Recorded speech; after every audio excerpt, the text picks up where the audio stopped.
Muy buenas noches, hermanos, que el Señor les bendiga. Es un gusto poder estar con ustedes nuevamente, una noche más de jueves en la cual estamos ya listos para comenzar nuestro tiempo de estudio bíblico. Le doy la más cordial de las bienvenidas a todos y cada uno de ustedes. Gracias por acompañarnos.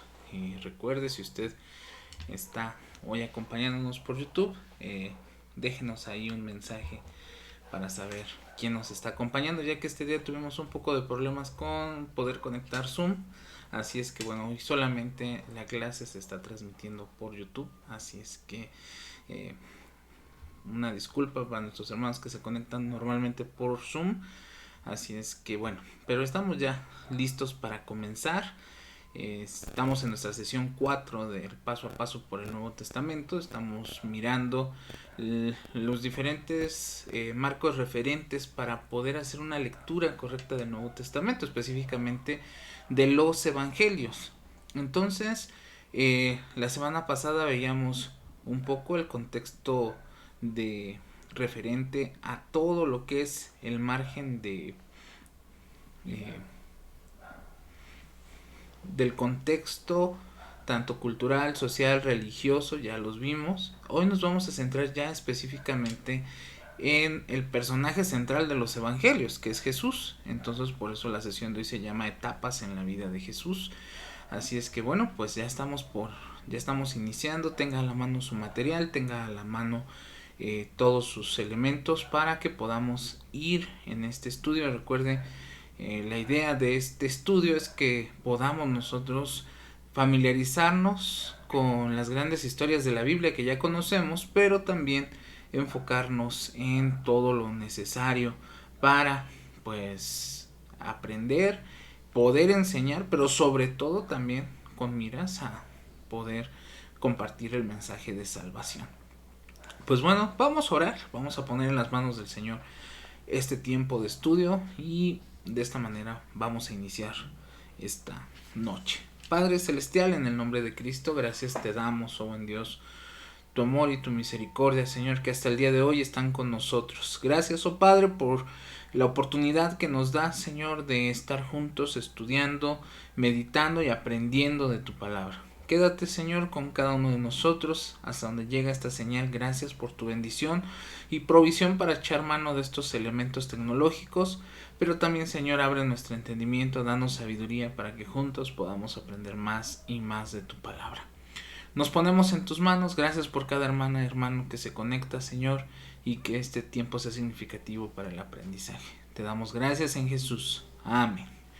Bueno, pues si usted se acaba de conectar, sea bienvenido a nuestra sesión 4 de paso a paso por por el Nuevo Testamento. Ya estamos listos para comenzar, así es que bueno, pues vamos a entrar ya en materia. Las etapas de la vida de Jesús.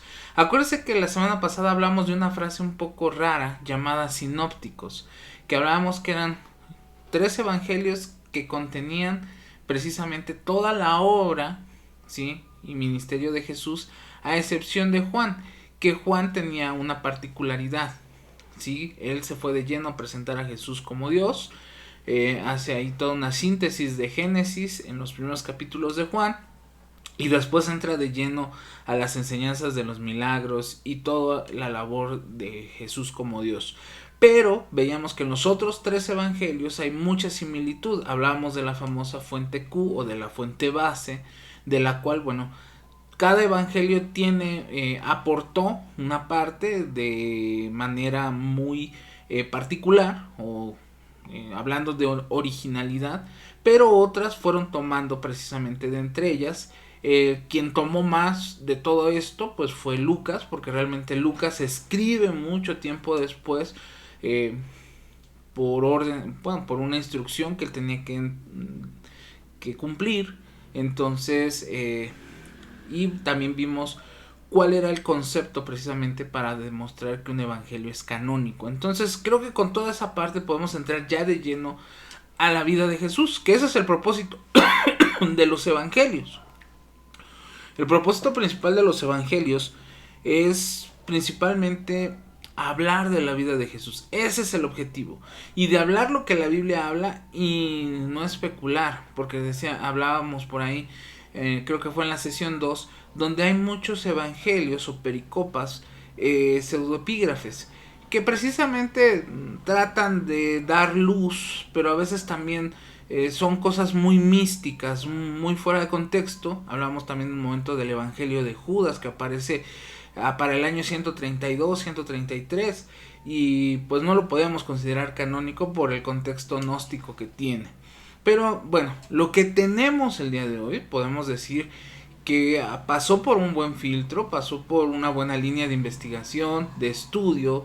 Podemos decir que todos los padres de la iglesia, del tiempo de los padres del desierto, hicieron también análisis, búsquedas, se hicieron varios concilios para poder revisar y decir, bueno, esto es precisamente la vida de Jesús, lo que realmente nos interesa para el orden de la salvación. Eso es bien importante. Acuérdense que la Biblia, y esto lo recalqué mucho en el Antiguo Testamento, pero vuelvo a recalcarlo ahora en el Nuevo.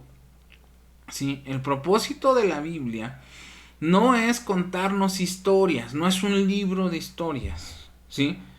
No es un libro de geografía, no es un libro de ética, es la historia de la salvación.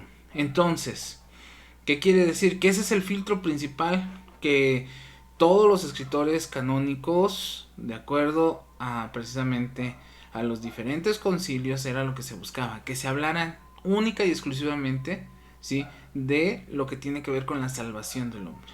Por eso es que se ha especulado muchísimo sobre la vida de Jesús.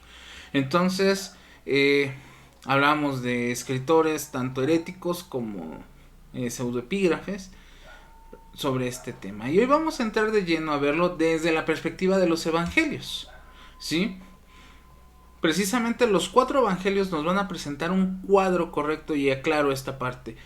No esto lo determino yo, sino esto es algo que históricamente está comprobado, ¿sí? Pero que no todos los evangelios siguen el mismo orden. Y no por seguir el mismo orden, acuérdense que la Biblia es anacrónica, o sea, no es cronológica, decir, pues primero sucedió esto, después sucedió aquello, ¿sí?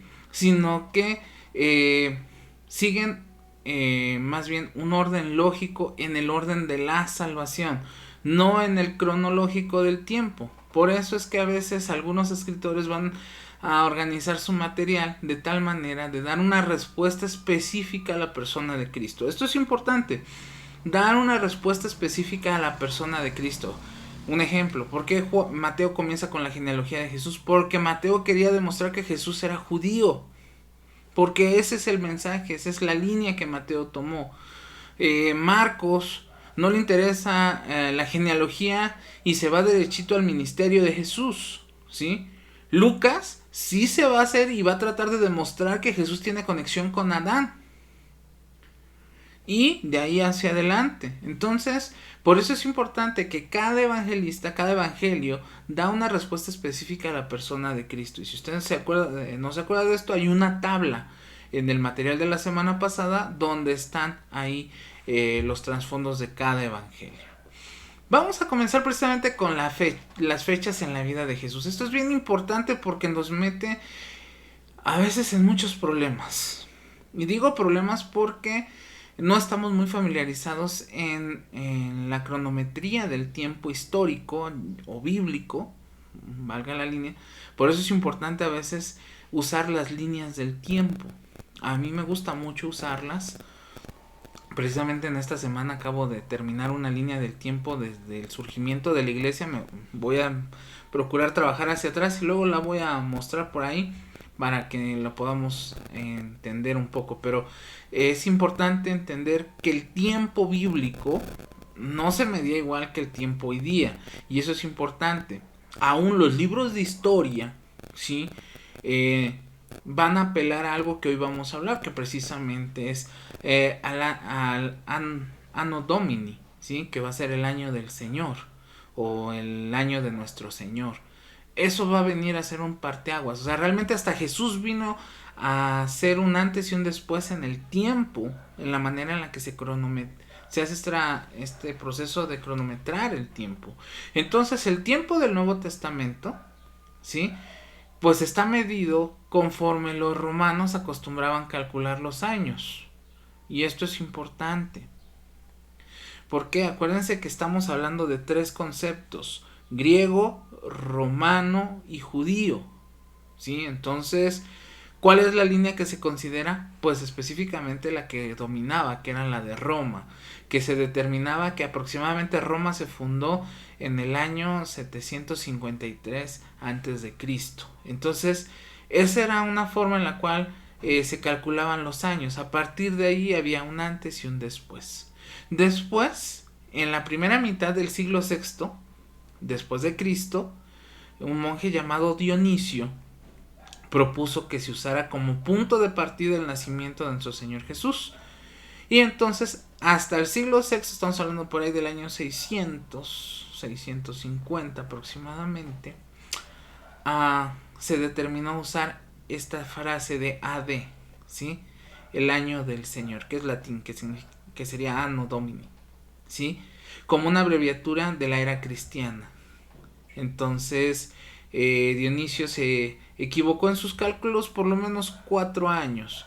Y después va a venir Gregorio, con lo que conocemos como el calendario gregoriano, que es el que nosotros usamos, ¿sí?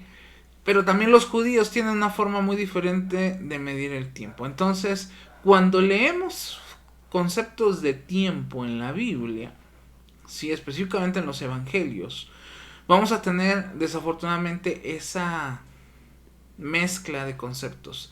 Puede ser las fechas romanas, las formas de medir el día, como lo hacían los judíos, o muy probablemente los griegos no se metían en tanto problema. Para ellos un día era, lo medían muy sencillo. Salía el sol y hasta su ocaso, y viceversa. Eso era, por eso vamos a tener un poquito de problemas, y es ahí donde necesitamos como cristianos tener claro un concepto, porque a veces por ahí es donde nos quieren, dicen por ahí, meter el trastabillar un poquito los filósofos o los pensadores contemporáneos, porque hablan acerca de, es que no se ponen de acuerdo, ¿no? Esta semana estaba escuchando a un pastor tratando de aclarar un poco el concepto de si Jesús estuvo 3 días, fue realmente porque no les cuadra a muchos los tiempos, ¿no? Y vamos a ver por ahí una pequeña notita alrededor que creo que más que toda una explicación científica puede ser una explicación muy de esta línea. Entonces acuérdense que los días, las horas no son las mismas del siglo XXI, son totalmente distintas. Recuerden que como estaban permeando dos puntos, dos gobiernos, uno religioso y uno político, habrá cosas que se miden diferente, pero los acontecimientos sí nos ayudan a poderlo ubicar. Eso es algo importante. ¿Por qué? Porque dentro de la vida de Jesús, uno de los argumentos no cristianos, y esto es importante, un argumento no cristiano fuera de la Biblia para hablar del nacimiento o de la existencia del ministerio de Jesús son los acontecimientos. Entonces, si usted recordará, tuvimos hace un año y medio al pastor Magdiel Narváez. Él escribió un libro que se llama Jesús en el siglo XXI, y él hace todo un estudio histórico de Jesús para poderlo conectar a nuestro tiempo. Y en uno de los apartados del libro, ¿sí? Nos muestra precisamente que el tiempo a veces no es cronometrado de la misma manera, pero sí los acontecimientos. Entonces es importante tener claro esto, que hay una variante de 4 años de error considerando el calendario de Dionisio. El nacimiento de Jesús, ¿sí? Esto es importante, es un acontecimiento y no nos vamos a centrar en otras cosas, ¿sí? Por eso es que el Nuevo Testamento va a hablar de acontecimientos, no de fechas, ¿sí? Entonces, ¿cómo se precisa esto? No tenemos una fecha exacta en cuanto al año, el mes, el día y mucho menos la hora, ¿sí? Y esto es lo que de alguna manera nos va a ayudar, ¿sí? Solamente el inicio del ministerio de Jesús para poderlo fijar hacia atrás o hacia adelante. Recuerden, no había muchos cronistas en aquel tiempo, ¿sí? Los griegos estaban ocupados enseñando sus doctrinas, los romanos anteponiendo su gobierno y los judíos tratando de proliferar en medio de todo este colofón cultural. Pero el Nuevo Testamento sí indica que el nacimiento de Jesús ocurrió, y vuelvo a los acontecimientos, de acuerdo al censo decretado por Augusto César. Ese censo sí está registrado en la historia secular. Si usted va a los libros de la historia romana, ¿sí? Que hay muchísimos, va a encontrar precisamente que se menciona que siendo Cirenio gobernador de Siria, ocurre precisamente por edicto de Augusto César este acontecimiento, y está también registrado en Lucas capítulo 2 verso 2. Entonces muchos de los eruditos sugieren que la fecha del nacimiento de nuestro Señor Jesús fue en el año 6 o año 5 antes de Cristo. Acuérdense que hay una variante por el calendario de Dionisio. Entonces, y también es importante, no es muy probable que Jesús haya nacido en diciembre. Y esto ahorita lo voy a aclarar aprovechando que estamos por festejar la Navidad. Y porque muchas veces también por ahí encontramos algunas líneas de pensamiento en el cristianismo que dicen, no vamos a festejar Navidad por estos argumentos. Pero bueno, quiero aclarar primero esto y después abro ese pequeño paréntesis, y yo creo que sería bastante bueno tocarlo en estas fechas. Pues yo les decía, quería comenzar con el Nuevo Testamento en diciembre porque es muy ad hoc esta situación. Entonces no es muy probable que Jesús haya nacido en diciembre. ¿Por qué? Porque el clima de esta fecha sería demasiado frío como para que los pastores estuvieran en el campo por la noche con sus ovejas. Entonces esto es importante. ¿Por qué celebramos la Navidad en diciembre? Abro paréntesis. Bueno, en la iglesia, desde el año 300, cuando se unifica a través del emperador Constantino, ¿sí? Su madre, la mamá del emperador Constantino, trató de buscar una fecha específica y un acontecimiento específico para poder celebrar la paz, ya que Constantino lo que vino a hacer es a calmar todas esas guerras de pensadores, pensamientos, guerras por territorios. Entonces, el acontecimiento que escogió la madre del emperador Constantino fue el acontecimiento, aclaro, el nacimiento de Jesús. Entonces, para este tiempo de paz específicamente estábamos en el mes de diciembre y se determina, ¿sí? Acuérdense, ya estamos hablando de un imperio establecido, que el 24 de diciembre en el mundo cristiano se conmemore el nacimiento de Jesús. Esto es bien importante. Esto hay muchos libros que hablan sobre ello, y vuelvo a citar el libro del pastor Magdiel Narváez. Si usted tiene la oportunidad de leerlo, léalo, búsquelo. Se llama Jesús en el siglo XXI, ¿sí? Y él explica ahí todo bien a detalle, ¿sí? El por qué se tomó la fecha. Pero realmente el 24 de diciembre o 25 de diciembre no es la fecha exacta. O sea, no defendamos como cristianos, es que esa es la fecha. No es la fecha exacta. Simplemente es la fecha que se determinó en la cual la iglesia cristiana conmemoraría el nacimiento de Jesús, ya que no hay una fecha exacta, ¿sí? O sea, estamos hablando que hasta el año 300, ¿sí?, se determina esto. ¿Por qué?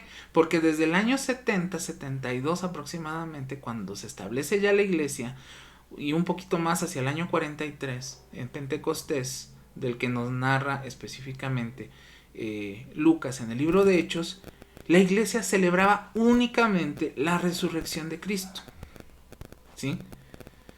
Por eso es que también ahí está otro, que lo vamos a ver más adelante, pero vale la pena, estoy dentro de este contexto, que celebramos los cultos los días domingos y no los sábados como los judíos, ¿sí? Nosotros celebramos el día en el cual Jesús resucitó, cada domingo.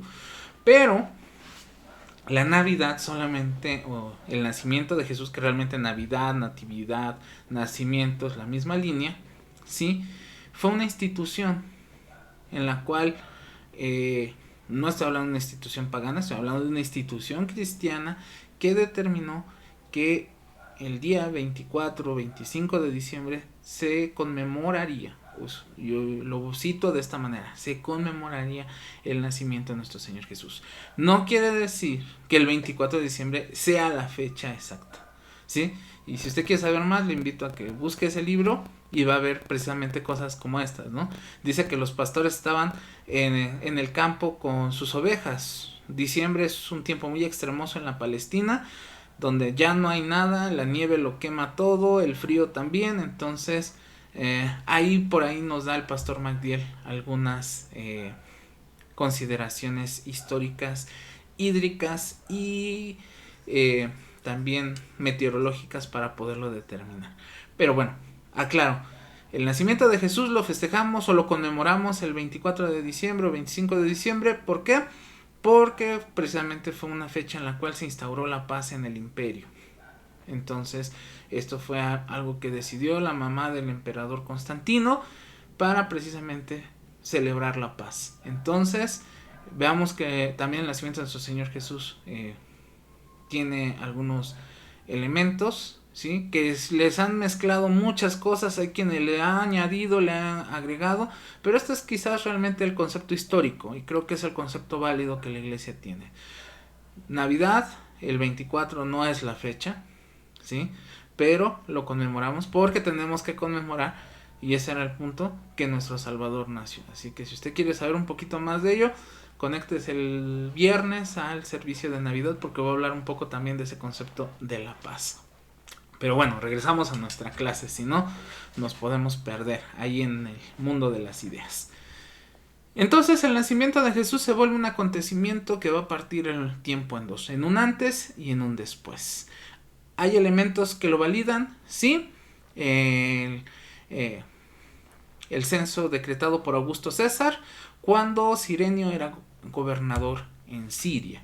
Entonces, de ahí el siguiente elemento que los evangelios nos van a resaltar, de ahí tenemos un brinco muy importante, es cuánto duró el ministerio de Jesús, porque entonces ese es el elemento que consideramos para poder determinar cuándo nació. Aquí hay algo importante. Si solamente tuviéramos Marcos, Mateo y Lucas, ¿sí? El tiempo que se habla ahí de su ministerio, entonces diríamos que el ministerio de Jesús duró únicamente un año. Sin embargo, Juan, al no ser sinóptico, nos va a ayudar un poco más con algunos acontecimientos. ¿Por qué? Porque precisamente de acuerdo al calendario judío que vimos la semana pasada, que también es importante en un mundo romano con pensamiento griego, ¿sí? Se va a hablar al menos de 3 veces que Jesús participa de la Pascua. Entonces, desde ahí es precisamente donde se parte la idea de que el ministerio de Jesús duró aproximadamente 3 años y medio. Y también Juan menciona en Juan capítulo 5, verso 1, una fiesta más, no le da el nombre. Acuérdense que muchas fiestas del calendario judío fueron cambiando, ¿sí? Originalmente el calendario tenía 3, después se le sumaron 2 y hoy son un poco más de 7. Entonces, si hablamos de que Jesús, su ministerio duró 3 Pascuas, y de hecho por ahí hay una armonía que el pastor John MacArthur escribe, y creo que es bastante interesante porque es un ejercicio bastante amplio, es un libro de poco más de 700 páginas, donde él hace precisamente una armonía del ministerio de Jesús desde su nacimiento, o sea, y él lo pone así, de Pascua a Pascua. Es interesante eso. Teólogos han tratado de ir acomodando esto y bíblicamente creo que es el único ejercicio cristiano que hay sobre la vida de Jesús. O sea, él también habla de 3 Pascuas. Entonces, y bueno, Juan habla de una fiesta más, pero no menciona qué fiesta fue. Entonces, de ahí tenemos la base de que el ministerio de Jesús duró al menos 3 años y medio o 3 años aproximadamente. Cosa que los sinópticos, si nosotros leemos la vida de Jesús en Mateo, en Marcos y en Lucas, nos quedaríamos con que fue bien rápido el ministerio de Jesús, ¿no? De hecho, el calendario, el leccionario común, que es el calendario litúrgico de la iglesia, es interesante. No comienza el calendario litúrgico como el año gregoriano, no comienza en enero. El calendario litúrgico de la iglesia cristiana, hablando de las fechas, comienza con los 4 domingos previos a la Navidad. O sea, el primer domingo de Adviento sería el año nuevo del año litúrgico. Y el último domingo de noviembre, ¿sí?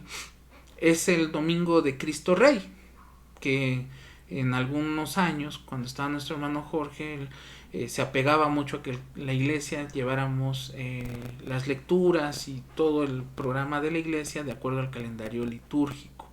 Entonces, por eso es que ahí están las fiestas cristianas. Comenzamos con la Navidad, después pasamos por la Semana Santa hasta terminar cuando Cristo es glorificado. Entonces vean que el tiempo, los calendarios son conceptos totalmente distintos, pero nos ayudan, ¿sí? Entonces realmente el leccionario común, que es una aportación de la iglesia anglicana a la iglesia cristiana, se basa precisamente en los evangelios sinópticos para hablarnos de que en un año, ¿sí?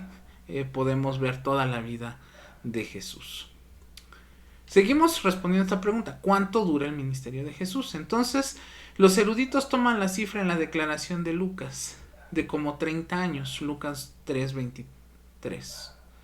Y es una cifra aproximada. ¿Por qué le hacemos caso a Lucas? Porque Lucas se dedicó a investigar de manera detallada, con los oyentes, con los testigos presenciales y todos los que participaron precisamente en la vida de Jesús. Entonces, Lucas hace un trabajo de investigación. Entonces, basándose en el trabajo de Lucas, se opina que pudo haber sido entre 2 o 3 años el ministerio de Jesús. Entonces, ¿cómo se llega a la fecha de este ministerio? Si agregamos 32 al año de su nacimiento, nos estaríamos fijando por ahí, acuérdense del problema que traemos con el calendario de Dionisio, entre el año 26 y 27. Y ustedes van a decir, bueno, entonces, si Jesús hizo un parteaguas entre el tiempo, ¿por qué no sería el año 35?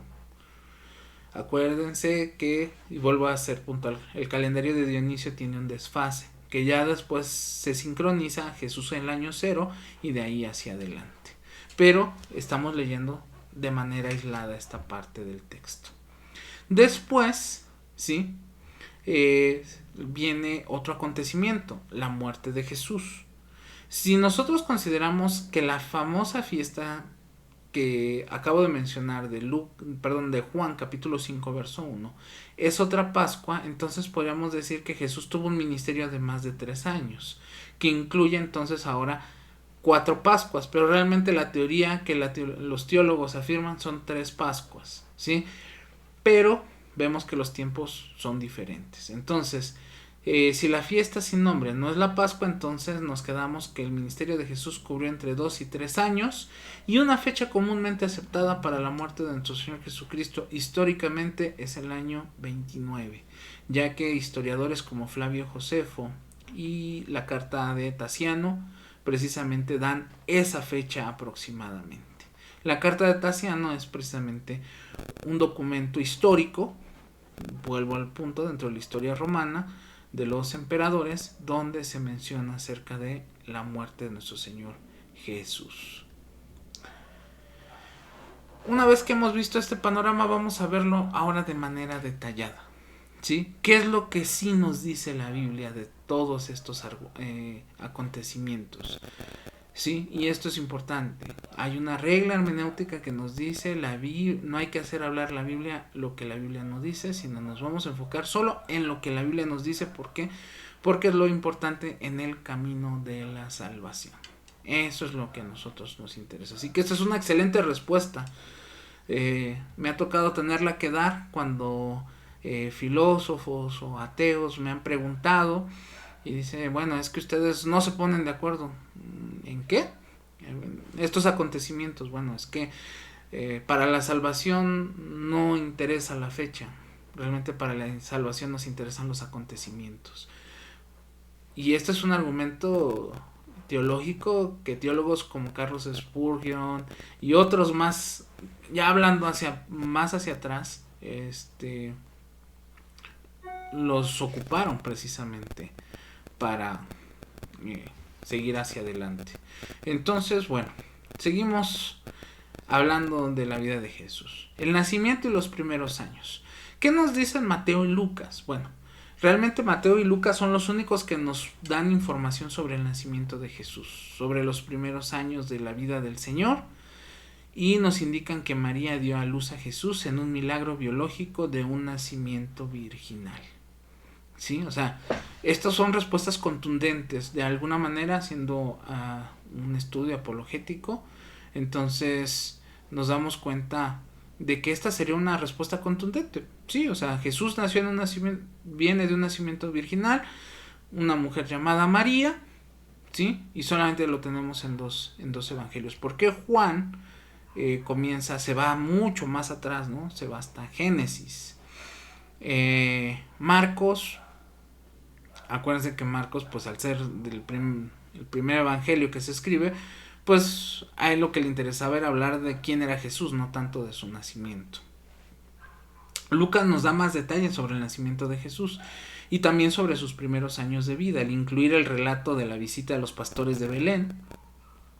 Muy probablemente Flavio Josefo hace una mención de que él fue y los buscó a estos pastores. Más de alguno debió haber sido testigo ocular del nacimiento de Jesús. La presentación de Jesús a los 8 días, ¿sí? Mateo va a relatar la visita de los sabios de Oriente, los mal llamados magos, en el concepto de latino, bueno, de nosotros los latinos. La acción criminal de Herodes el Grande, el que ordena la matanza de los niños, y esa matanza también está registrada en la historia universal.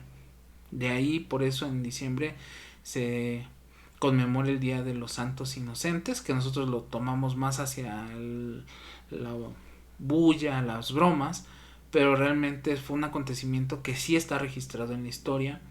Lucas también nos va a proveer información auténtica sobre los años de Jesús, los primeros años de Jesús.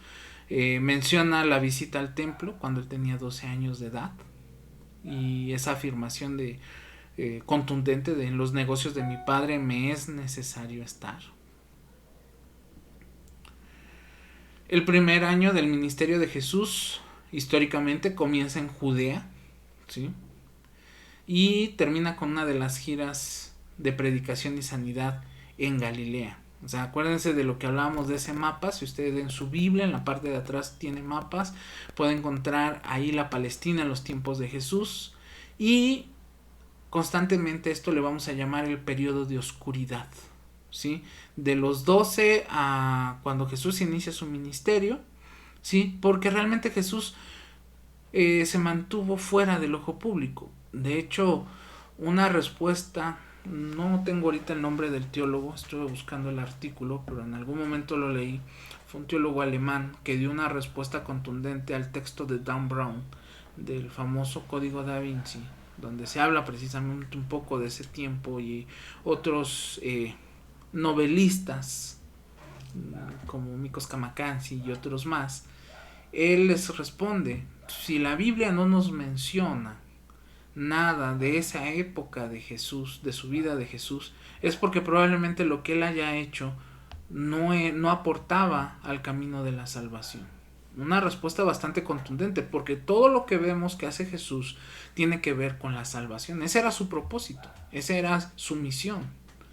Entonces, de ahí se considera precisamente esta parte de que Jesús se mantiene fuera del ojo público. Entonces, muy probablemente todo lo que estuvo haciendo Jesús en ese tiempo, pues no aportaba al camino de la salvación. Entonces, el Evangelio de Juan nos va a proveer ahora un panorama mucho más grande de los viajes de Jesús. Realmente vemos en Juan a un Jesús haciendo mucho trabajo, desde sacar demonios, desde convertir multitudes, milagros. De hecho, Juan comienza precisamente con el milagro de las bodas de Caná, la purificación del templo, ¿sí? Viajes donde Jesús tiene diálogos muy largos con algunos personajes. Y los sinópticos, que son, vuelvo, Mateo, Marcos y Lucas, nos van a mostrar más a Jesús en Galilea, ¿sí? Como si ese hubiera sido el foco del ministerio de Jesús. Entonces, la región de Genezaret, ¿Por qué? Porque pues cada uno de los evangelistas pues narra en la parte donde tuvo interacción con Jesús. Entonces, pero al final de cuentas pues tenemos acontecimientos que van a repercutir precisamente en la vida de la iglesia. Vamos a ver el desarrollo de la vida de Jesús de acuerdo a los evangelios. Y acuérdense, estamos de acuerdo a los evangelios. No estoy hablando históricamente. Esto es bien importante. Nuestro curso es paso a paso por el Nuevo Testamento y esto es importante conocerlo. ¿Por qué? Porque si se da cuenta que cuando terminemos esto, entonces ya habremos leído los 4 evangelios. De una forma muy diferente a la que estamos acostumbrados a leerlos, de una manera histórica. El desarrollo de la vida de Jesús, sí, van a repetir constantemente algunos elementos, algunos cambian el nombre por la pronunciación, por algunos elementos geográficos, culturales, el nombre que les asignaban a las personas, pero realmente el Evangelio de Juan registra a detalle todos los milagros y enseñanzas que no aparecen en los otros evangelios. Siguiendo hablando de libros, hay un libro escrito por el pastor Mark Batterson que se llama El ladrón de tumbas. Ese libro es interesante porque va a reunir todos los milagros de Jesús que Jesús hizo durante su ministerio, y casi todos están registrados en Juan. Además de ser una investigación de carácter médico, social y un sinfín de cosas, porque trata de explicar los milagros de Jesús. Realmente algo que me gusta de este libro es que va a mostrar todos los milagros de alguna manera, no, vuelvo al punto, no de manera cronológica, o sea, no quiere decir que el primero que menciona es el primero que sucedió, pero sí podemos tener un panorama de todos los milagros de Jesús hasta la resurrección. Entonces, realmente si Juan no existiera, entonces, vuelvo al punto, el ministerio de Jesús sería muy pequeñito y quedaría muy escueto. Hablamos ya del año de la oscuridad, pero vamos a hablar de 2 años más, el año de la popularidad y el año del declive del ministerio de Jesús, ¿sí? Durante el segundo año de su ministerio, entonces Jesús se va a enfocar en Capernaum. Acuérdense, estamos en Galilea, en la región de Galilea. Capernaum era un puerto, ¿sí?, ubicado al noreste del mar de Galilea, que realmente el mar de Galilea no era un mar, sino era un gran lago. Y ahí nos encontramos precisamente el relato donde Marcos, fíjense, es Marcos quien narra, ¿sí?, cómo es que Mateo se vuelve uno de los 12 apóstoles. Entonces ahí Jesús en esa zona no solamente llama a Mateo, sino hace varios milagros, entre ellos la sanidad del siervo del centurión, echa fuera el demonio de un endemoniado, y también ahí es donde Jesús nombra a los 12 apóstoles, ¿sí? Entonces, que más tarde, bueno, vemos que solamente Mateo y Marcos hablan acerca de esa capacitación que recibe. Ojo, porque a veces decimos, bueno, entonces, ¿por qué primero Jesús habla de 70? Hay un grupo grande, pero de ese grupo grande, después de la misión de los 70, va a nombrar a los 12. No todos los textos, vuelvo al punto, queremos leerlos en orden cronológico, sino realmente la lectura que se sugiere para el Nuevo Testamento es una lectura eventual, o sea, por eventos, ¿sí?, para que podamos nosotros estar en esa línea.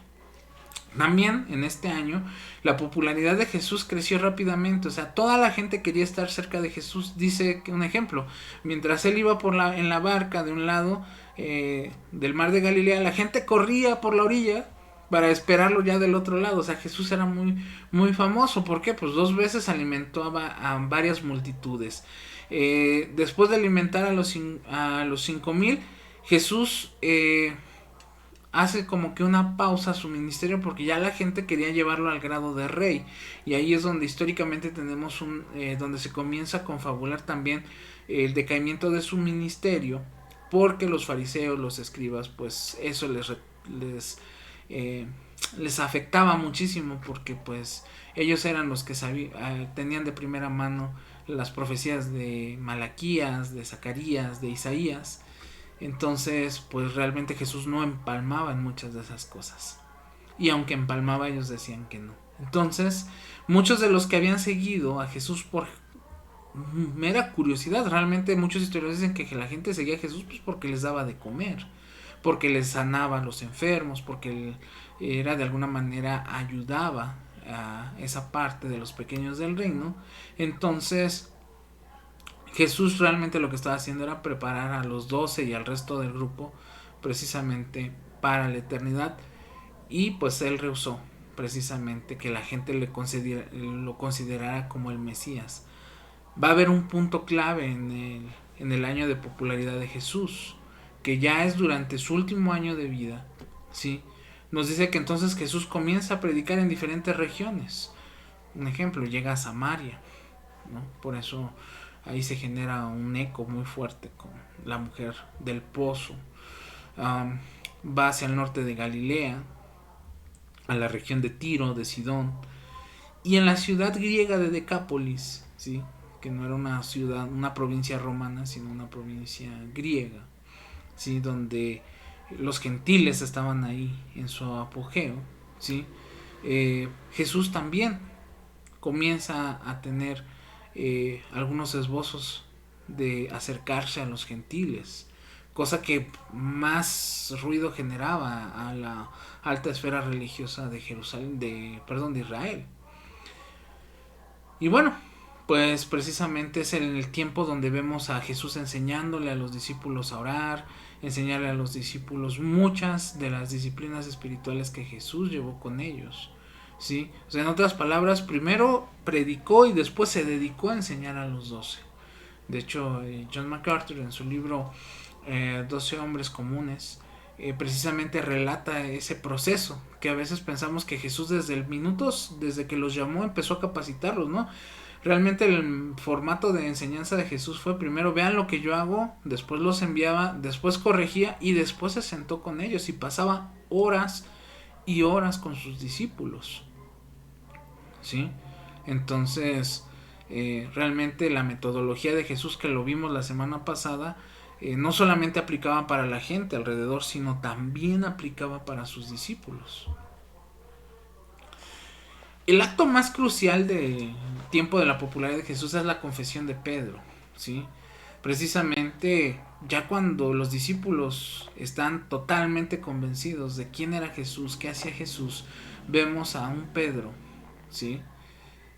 Dando esa respuesta cuando Jesús le pregunta ¿quién dice la gente que soy yo? Imagínense, Jesús hacía ejercicios de sondeo, ¿sí? Hoy le llamaríamos encuestas de mercado o todo este tipo de situaciones, pero llega un momento donde Pedro dice que estaba con los 12 y Pedro dice, bueno, tú eres el Cristo, el Hijo del Dios viviente, ¿no? Y Jesús le recalcan, pues bienaventurado eres Pedro porque no te lo ha revelado ni carne ni sangre. O sea, la gente pensaba que era Elías, que era la reencarnación de algún profeta, que era algún iluminado, se llegó a mencionar en algunos momentos acerca de Jesús. Pero Pedro da precisamente una confesión muy puntual acerca de quién era Jesús. Y Jesús como que dice, pues bueno, Pedro, qué bueno porque esto no te lo reveló ni carne ni sangre. Entonces ahí hay un parteaguas. Y después venimos al desenlace de la vida de Jesús. O sea, vemos estos 3 estadios de la vida de Jesús en las cuales, bueno, pues quizás es el con el que más estamos familiarizados, o sea, con el inicio y con la parte final. Realmente el ministerio de Jesús es muy complejo, tendríamos que tomar mucho tiempo para poderlo, pues, de alguna manera, no poner en orden cronológico, pero sí citar todos los elementos que Jesús hizo. Entre milagros, entre sanidades, entre predicaciones, entre visitas a casas, entre participación en fiestas, es bastante amplio. Pero bueno, la última semana de Jesús, como se le conoce precisamente a ese tiempo de su vida, ¿sí? En el cual precisamente la iglesia lo pone en un orden cronológico, que iniciamos siempre la Semana Santa con el Domingo de Ramos, ¿sí? Aunque bueno, la tradición católica todavía se va un poco más atrás, con la famosa Cuaresma, ¿sí? Que inicia con el día de la ceniza, el miércoles de ceniza, y a partir de ahí son 40 semanas aproximadamente, si no tengo ahí el dato erróneo, comienza ese tiempo de la cuaresma como preparación para celebrar la Semana Santa. ¿Sí? Son 40 días, perdón, no 40 semanas, una disculpa, yo aquí tengo en mis notas, son 40 días previos a comenzar la Semana Santa. Entonces, que también por ahí en alguna editorial de Semana Santa escribí algo acerca de la cuaresma, cómo la tendríamos que visualizar nosotros los cristianos, que no es de la misma manera que la Iglesia Católica lo celebra. Pero bueno, nos enfocamos en la última semana de Jesús, donde de acuerdo a Marcos 11, del 1 al 11, pues comienza precisamente con la entrada triunfal. ¿Sí? O sea, Jesús cumpliendo una de las profecías que dice: aquí tu rey viene montado en hijo de asna, manso y humilde. Y entonces Jesús se presenta ahora sí como el Mesías, no como el Mesías que ellos querían, un Mesías social, político, sino como un Mesías salvador. ¿Sí? De ahí viene precisamente uno de los nombres también de Jesús, ¿no? Llamarás a su nombre Jesús porque él salvará a su pueblo. Entonces, pero la gente lo malentendió, o sea, realmente la gente esperaba un rey más al estilo de David y no montado en un corcel pequeño llamado pollino. Entonces realmente Jesús no impone el reino de Dios por la fuerza. Sí nos va a hablar, y hablamos la semana pasada acerca del reino de Dios, pero no es un reino dictatorial, no es un reino imperial, sino más bien es un reino que viene a traer paz entre el ser humano y Dios. Y vuelvo a decirle, mañana viernes, culto de Navidad, estoy hablando acerca de la paz. Entonces ahí vamos a entender un poquito estos conceptos. Llegamos al lunes y uno dice, bueno, ¿por qué la iglesia decimos que celebramos la Semana Santa y solamente nos enfocamos domingo, jueves y viernes? Bueno, realmente porque son los acontecimientos trascendentes, pero tiene su razón de por qué llamamos Semana Santa. El lunes de esa semana, después de que Jesús entra puntualmente como rey, maldice a la higuera y vuelve para purificar el templo de Jerusalén, ¿sí? Entonces Jesús sigue reafirmando su pleito con los fariseos y ellos afirman que se van a deshacer de Jesús. ¿Por qué? Porque cometió la gran barbaridad de decir que es capaz de destruir el templo y volverlo a edificar. Entonces les pegó en el ego nacional a los amigos fariseos. Para el martes, Jesús va a tener otra vez otro desacuerdo con los fariseos y saduceos, avergonzándolos cuando les llama sepulcros blanqueados. Esto es interesante, acuérdense que hablábamos de las frases vernáculas de Jesús, y sepulcros blanqueados tiene que ver precisamente con la manera en la cual eran enterrados en aquel entonces, o los entierros más bien.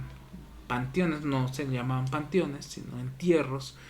¿Por qué? Porque Jesús lo describe, ¿no? Por fuera muy bonitos, pero por dentro llenos de podredumbre.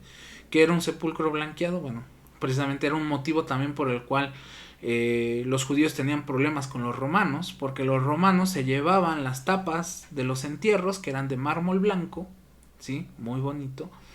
Y bueno, este es un dato meramente cultural, y realmente Jesús ocupa esa doble ofensa diciéndoles que son como sepulcros blanqueados, ¿no? Aparte de decir que son muy bellos por fuera, pues que eran muy fácil de corromper por Roma. Entonces, por eso es que Jesús tiene esa clase de disputas y les dice un montón de cosas bien feas propias de el tiempo judío. Entonces, en ese tiempo también es en el cual Judas hace los arreglos con los líderes judíos para traicionar a Jesús. Mientras que Jesús estaba siguiendo fielmente la voluntad de Dios, pues la influencia de Satanás se mueve hacia Judas, siendo él el que va a hacer esta parte de la entrega de Jesús. Miércoles y jueves realmente no hay una cronometración exacta del día, simplemente se da que varios acontecimientos ocurren en estos días. No registran así como tal ningún incidente en la vida del Señor que haya ocurrido ese miércoles, pero se puede estimar que él estuvo ocupando, él seguía predicando y enseñando, pero el jueves por la noche se reúne con sus discípulos para celebrar lo que sería la última cena, y de ahí la institución de la Santa Cena. ¿Sí? Entonces fue con ellos al huerto de Getsemaní a orar, donde tenemos aquella lucha histórica de Jesús en su oración, eh, pidiendo que no pase de él esa copa, quizás apelando a lo que sucedió con Abraham y su hijo, que Dios proveyó por ahí un animalito que estaba atorado con sus cuernos, y con eso, bueno, pues evitó el sacrificio de su hijo, pero Jesús dice, bueno, no se haga conforme a mi voluntad, sino la tuya. Y pues ahí es cuando llega Judas con un grupo de soldados y entrega a Jesús para que se cumpliese lo que estaba escrito en las profecías. ¿Qué es lo que más sucede en esos días, en ese jueves? Bueno, primero nos damos cuenta que Jesús no vacila en cumplir su compromiso con la voluntad de Dios, lo que vemos en Getsemaní. Cuando Jesús sabe que la cruz era lo que le correspondía, ¿sí? Jesús pudo decir, mas no lo que yo quiero, sino lo que tú quieras, Señor, ¿sí? Porque era algo difícil. Realmente Jesús no sabía que iba a morir colgado de una cruz, porque sabía que tenía que morir, de acuerdo a lo que nos dice, ya que históricamente había 2 o 3 formas por las cuales se hacían valer las penas capitales, de acuerdo a los conceptos romanos. Uno era la crucifixión, pero la otra era el desmembramiento, y la otra era la decapitación. Entonces, por eso es que realmente Jesús también se preocupa de cuidar de sus discípulos durante ese tiempo de crisis, ¿sí? Por eso da la bendición pastoral. Ora por ellos mientras estaba ahí en el huerto de Getsemaní, y una vez que él es llevado cautivo, bueno, pide que los discípulos no sean tocados. Entonces vemos realmente una sumisión total de nuestro Señor Jesucristo, enfocado precisamente en el orden de la salvación. Seguimos en esta parte de miércoles a jueves, donde precisamente los líderes judíos, más hacia el jueves, pues ya lo llevan a comparecer ante Anás, el ex sumo sacerdote, y Caifás, que servía entonces como sumo sacerdote, para ver si religiosamente era posible juzgarlo. Pero también los líderes judíos, el Sanedrín, pues tratan de hacer una sesión extraordinaria previa a la Pascua, precisamente para que fuera llevado ante todos ellos, y pues realmente Jesús tuviera más elementos en su contra, ¿sí? Buscaron falsos testigos, las historias no concordaban, pero pues Caifás se las arregló precisamente para que Jesús dijera que volvería otra vez al mundo como hijo del hombre, lo cual era una blasfemia para los judíos, y de ahí pues ya Jesús pues tuvo que enfrentar pues todo lo que conocemos, ¿no? El Sanedrín le declara culpable de blasfemia, es llevado ante Pilato, el gobernador romano, puesto que los judíos no podían imponer la pena de muerte sin la aprobación de los romanos, porque había 3 penas: el desmembramiento, que era la amarraban en cada una de las extremidades, 2 en las manos, 2 en las piernas, cuerdas, y eran jaladas por caballos, y los caballos jalaban en 4 direcciones diferentes hasta que el cuerpo era desmembrado. La pena capital, que era la decapitación, y la crucifixión, que era un poco para darle justicia a los judíos. Los judíos engañaron, trataron de engañar precisamente al gobernador de que Jesús engañaba a la nación, de prohibir el pago de impuestos al César y de reclamar que él era rey. Y acuérdense que ese argumento de que era rey, pues desde su nacimiento era algo que había causado problemas, ¿sí?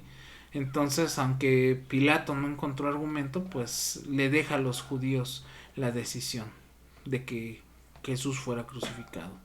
Entonces, pues algo que acostumbraban precisamente los romanos para de alguna manera ganarse el favor de los judíos por esta contienda de robos y saqueos, pues les daban la oportunidad de liberar en algunas de sus fiestas a algún prisionero. Entonces, pues había dos opciones: liberar a Jesús o liberar a Barrabás, que realmente Barrabás sí era un rebelde, era un celote, pero bueno, pues el pueblo enardecido dice que liberen a Barrabás y que pues crucifiquen a Jesús.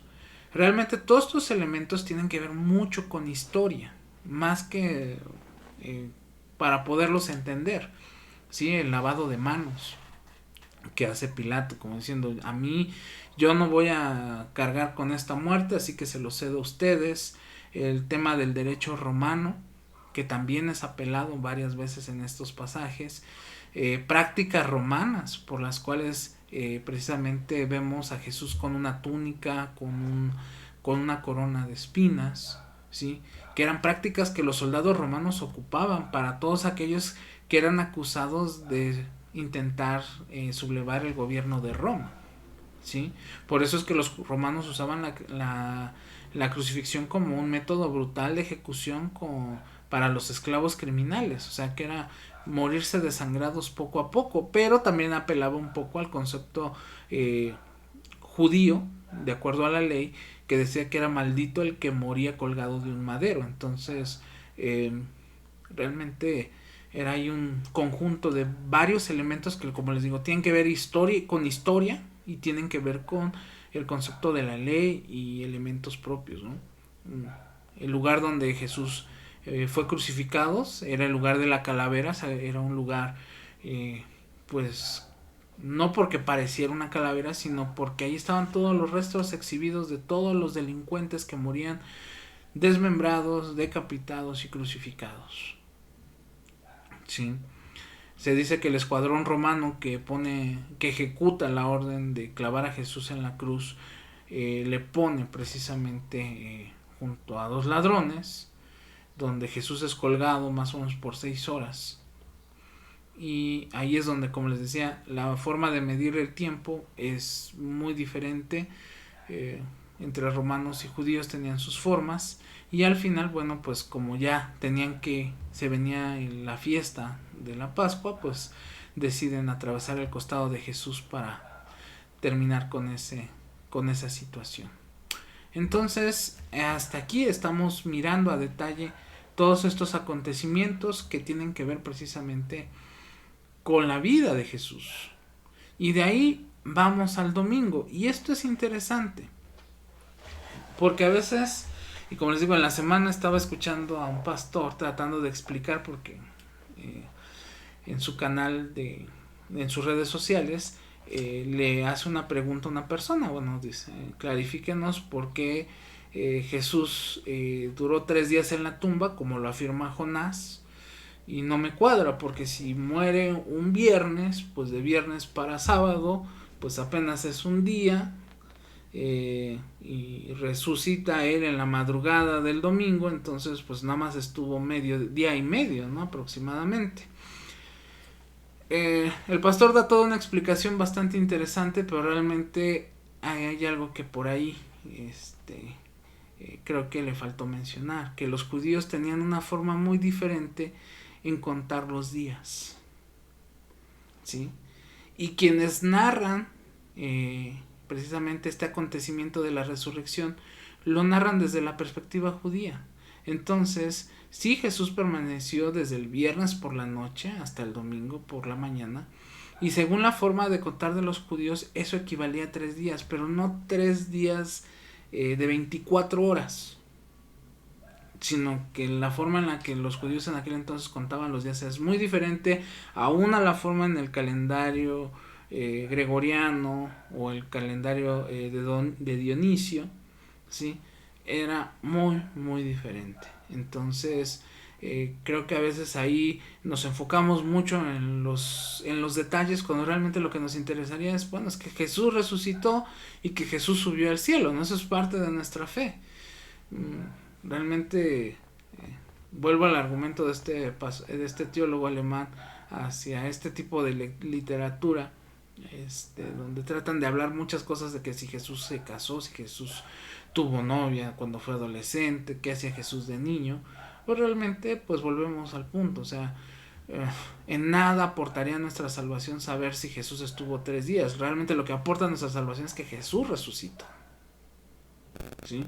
O sea, al final de cuentas, si fueron 3 días, 2 días, día y medio, de acuerdo a nuestro calendario, el punto trascendental es que Jesús murió, que Jesús resucitó, ¿sí? Eso es realmente la parte trascendente que a nosotros como cristianos necesitamos enfocarnos en ella.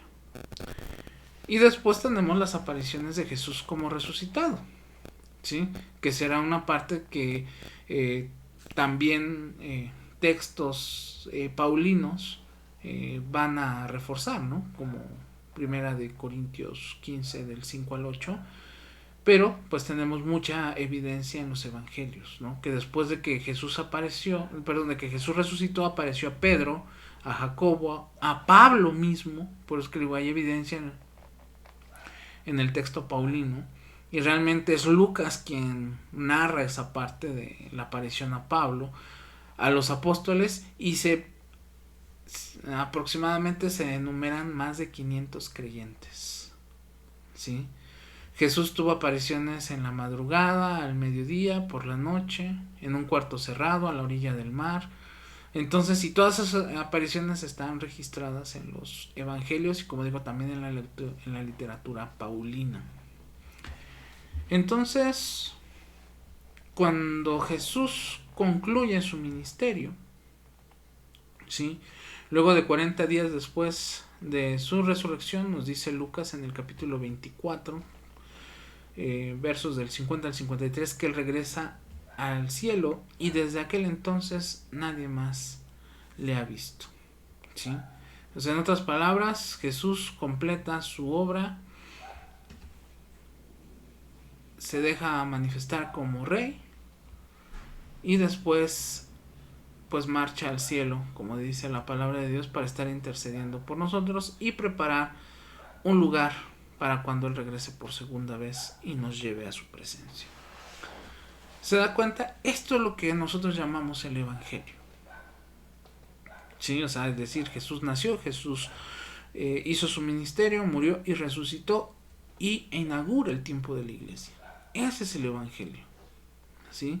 Entonces nos damos cuenta que entonces cuando cambiamos la forma de la lectura histórica que estamos acostumbrados a hacer, a una lectura situacional o de momentos, de ciertas situaciones, realmente ahora la lectura de la Biblia toma mayor razón precisamente en todo lo que nosotros tenemos que hacer. Entonces, por eso decíamos, ¿por dónde debemos empezar a leer la Biblia? Esto es interesante. Yo sé que muchos estamos acostumbrados a hacer una lectura tripartita o de 4 secciones, en este caso incluyendo el Evangelio de Juan. Por eso es que muchos dicen, es que mejor que comience leyendo el Evangelio de Juan. Híjole, el Evangelio de Juan comienza con algunas cuestiones muy filosóficas.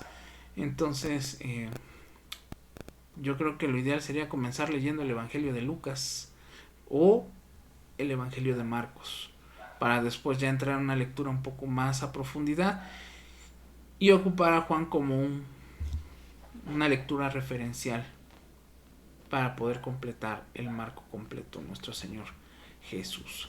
Pues bueno, hermanos y hermanas, esta es la parte final de nuestro estudio. Con esto pues cerramos nuestra 4ª sesión sobre esta entrada ya de lleno al Nuevo Testamento. Así que yo le invito a que podamos juntos seguir esta lectura. Así es que creo que fue una noche bastante interesante, en la cual, bueno, pues nos vamos con suficiente información para poder meditar en ella, para poderla procesar. Y bueno, la recomendación es que trabaje usted con las hojas que les comparto. Hay bastantes ejercicios, creo que nos van a ayudar bastante.